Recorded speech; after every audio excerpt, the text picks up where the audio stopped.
নমস্কার সকল দাদা দিদিদের ভাইদেরকে তোমাদের ভালোবাসায় নিয়ে চলে এলাম ছোট্ট একটি ব্লগ। আজকে চলে এসেছি বর্ধমান জেলার কেতুগ্রাম থানার নিরল নামক গ্রামে। সেখানে আছে মা অট্টহাস সতীপীঠের এক পীঠ।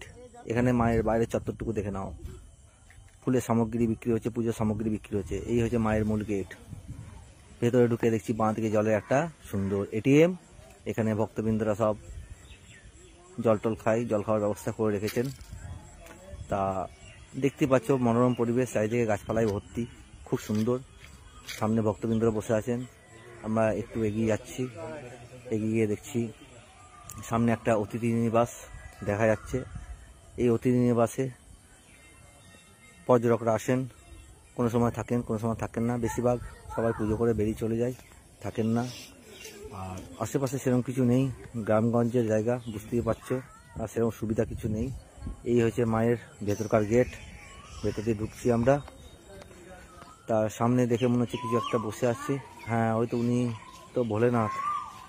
হ্যাঁ, এই তো শিবশম্ভু বাবা বসে আছেন, কি সুন্দর। জয় জয় ভোলেনাথ, হর হর মহাদেব, জয় শিবশম্ভু, জয় শিবশম্ভু। কি সুন্দর দেখো বন্ধুরা, খুব সুন্দর লাগছে বাবা ভোলেনাথকে। এখান থেকে বেরিয়ে গেলাম, বেরিয়ে চলে যাচ্ছি মায়ের মন্দিরের দিকে। দেখো খুব সুন্দর জায়গাটি। এই হচ্ছে মায়ের ভোগঘরের রন্ধনশালা, মানে এখানে সব রান্না টান্না হয়, প্রসাদ তৈরি হয় এখানে। আর এই হচ্ছে ভোগঘর, এখানে ভোগ খাওয়ানো হয়। তা বাঁদিকে দেখতেই পাচ্ছ, এটা হচ্ছে আটচালা।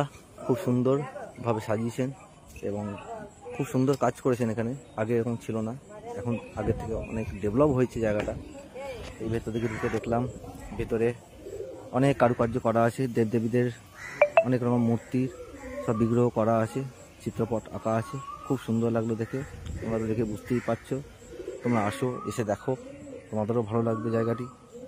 খুবই সুন্দর জায়গাটি।